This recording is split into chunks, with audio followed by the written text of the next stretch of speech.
Garland Nixon, Pasadena, Maryland. Jabari Morris, Green Acres, Florida. Jacqueline Lukman, Washington, D.C. Sandy Shellis, Southern Tier of Western New York. Desmond Taylor from Philadelphia, Pennsylvania. And I'm Blair Erickson in San Francisco, and you're watching Real Progressives. Not just in our hopes, it's not just in our dreams, it's right here. Health emergencies can't wait for us to have some theoretical debate about some better idea that will never, ever come to pass.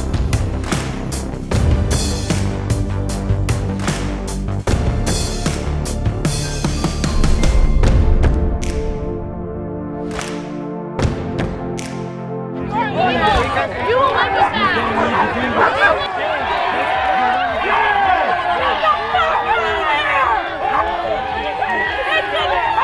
These people are just threatening all of us with these dogs.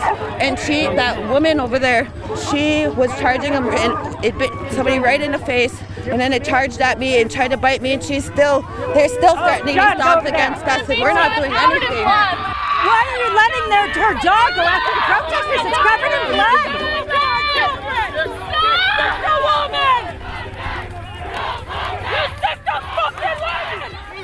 Okay, so for the past few months, been paying attention to the Standing Rock Sioux, a tribe of Native Americans out in Cannonball, North Dakota, who've been protesting the construction of the Dakota Access Pipeline. It's another oil pipeline, just like the Keystone XL that we were all focused on. We have over 200 Native tribes, not just from around the United States, but from around the world.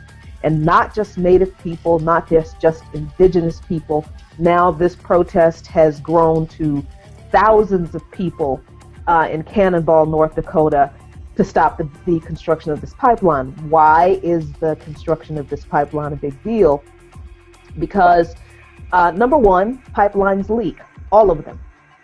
Anything man-made breaks. I don't care how good it is, it breaks. And pipelines carry oil, they leak.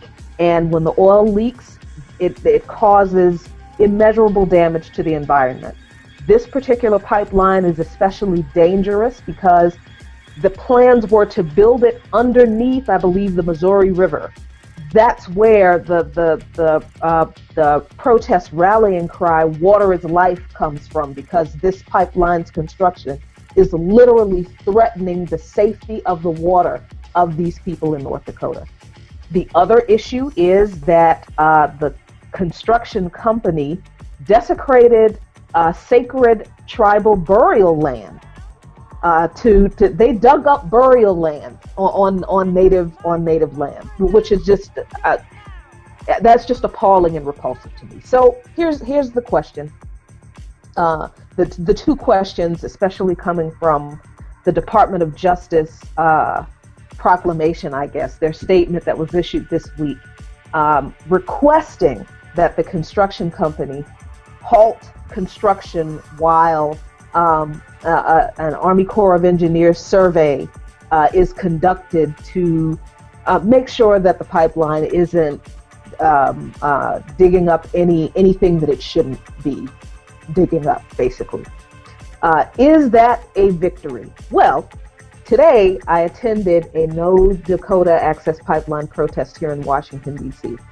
And like Sandy said in the previous segment, our own beloved Bernie Sanders announced at this protest that even though the Department of Justice issued this request to halt construction of the pipeline, the construction company has announced today that they will not honor that request. They are going to go ahead with the construction.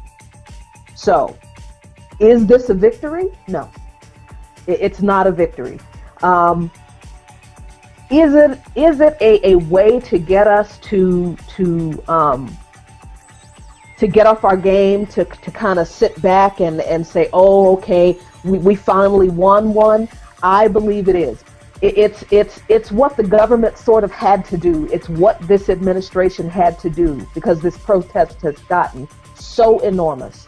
And the attention that we've given it on social media has been such a white-hot spotlight. And I believe we've put the establishment corporate-owned media to shame. because it's because of us that all these people are now flooding into Standing Rock, Cannonball, North Dakota, to support the Standing Rock Sioux and the people of that community. But is this Department of Justice thing a victory? No, because the pipeline construction is not going to be stopped. Not because of the DOJ. I think it can be stopped because of us, but the victory has yet to be won, I think, in this fight. This is not the beginning, but this is the fight. And this is a fight that we are going to be fighting continually. I mean, people are going to have to start planning their lives around fighting, because it's not going to stop. The Dakota Pipeline is it's not the first, and it won't be the last, but it is the biggest now. And it has to continue. Every single one that happens in the country. This isn't going away. So this is something that we are going to definitely have to get ready for. As progressives, part of the movement, this is a big one. People are silenced very easily by headlines. That's the way our society is. We look at a headline, we see a picture, and we're happy with it. I would be attacking these people's paychecks. I don't have the power on my own, but I would fully support a mission where we have the same type of attack dogs at the front doors of the construction workers who are going to be going to get on those construction trucks. Because guess what? They're not going to do it then. I would have the same type of attack dogs at the accountant's house. Guess what? Now they're not going to get paid. I would not be with the banks that are doing this, like TD Bank. Not me. You want to know why? Because if we don't fund this personally, then it just won't happen. Well, I would say I look at things differently from that perspective, and for this reason. There's nothing that makes the elite ruling class happier than to see working people, the working class, fighting amongst each other. That you want to make them happy. You let the construction workers and the longshoremen and the electrical workers fight. They'll sit back and be happy. So I have to say that I really strongly disagree on the idea that the way to address this issue is to go after people who are in the working class. Because they're just going to sit back and you know what? They'll find somebody else in the working class. If they can't find them, they'll go find somebody from the Philippines or somewhere else and bring them in. They're always going to find someone to exploit as a working class. And I think the way, one thing I said on my radio show last week, there was a lot of protests. And I said, if it was up to me, the protest would be like here in D.C. and Potomac, Maryland, where the billionaires live, in McLean, where the billionaires. See, we always protest in the poor and the working class neighborhoods, and we walk up and down the street in the city. But we never go to the enclaves where the super wealthy live and block up their roads. So my opinion is this. We even protesting there, but there should be protests. The people who have a lot of money, they can always go back to their community and they never see a protest. They never hear anything. They never see anybody blocking off their roads. So my opinion is the opposite. Go after the people with the money, the people who are struggling to make ends meet and getting exploited by the billionaires. We're just, piling on them a little higher. So I would have to disagree with that. I see exactly where you're coming from, and you make way too much sense to me. And you make a very valid point, and you just proved me wrong. Thank you very much. I love learning.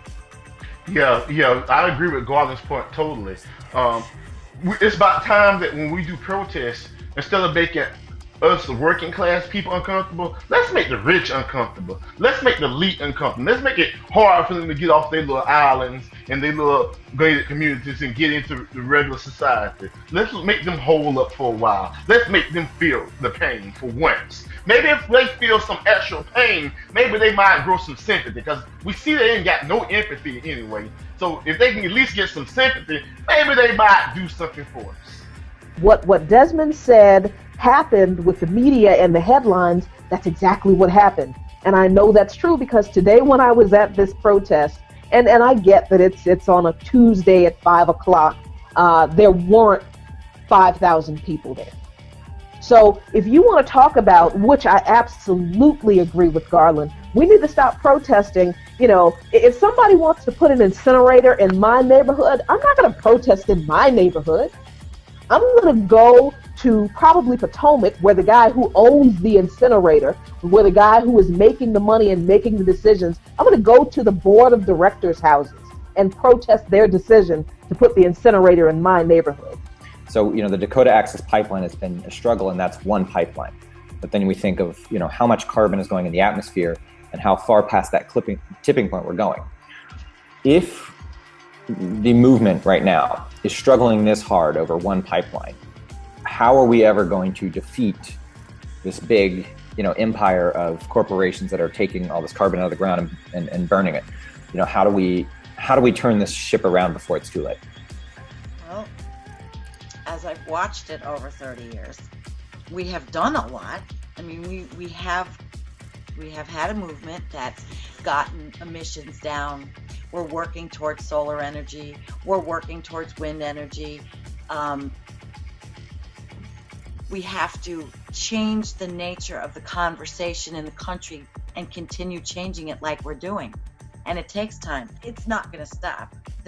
And we can make the changes. I believe that not everything is lost. And that is, I don't remember who made the quote, but there was a famous quote where a guy said, if somebody threw me out of a plane 1,000 miles from shore, I'd swim for land and despise the person who gave up, right? So what if we're past the tipping point? What if we're all doomed, which is, let's face it, is a realistic possibility. What if there's nothing we can do? Then why not fight anyway? Why not do it anyway? Whether or not you're going to win is irrelevant. If you look at the civil rights movement, there were people in the 1900s, W.E.B. Du Bois, et cetera, right? 1910, 1909. Well, these guys were going to be long dead before any progress was made, but they fought anyway. So when I guess the question might be, if the stakes are as high as they are, which I think, most scientists would agree they're incredibly high. We're talking about the fate of everything. Why aren't there more people out there at the Dakota Access Pipeline? Why is it that people don't seem to be aware of how bad things could be if we don't pull this around? Well, unfortunately, people depend on the mainstream media too much, and they get all their news from there, and they only see what they show them. They don't take the time to use the internet and dig deeper and find out more about each side of the issue. Find out that that we are like I was reading somewhere, like over the last such and such a years, right? We've lost like 10% of our wilderness that we have across the world that's left, and that's just can't happen. We're not going to be able to sustain that because there's just going to be too much carbon air. The temperatures are going to go too high, and you know what? Eventually, the rich people are going to feel it because they love to live on the seashore, and their houses are going to fall into the sea at this point. It's ignorance. It's point blank ignorance. People will not learn outside of what they're fighting for. They will not look at the other side of the battle. They will not understand the enemy. If you want to defeat the enemy, you have to understand where they're coming from to be able to chop their head off. Yes, money. You're right, it's money. So how do we attack their money? That is the way that we actually end the situation. So this is not about the cops at the bottom being good or bad. This is not about good or bad apples. This is about a bad orchard. This is about structural, institutional problems in law enforcement. I strongly urge people to talk about the issue instead of who is doing the protest next, because that is the biggest issue ever, the police brutality and the injustice in this country. And if we lose focus of that, then the protest is actually pointless anyway.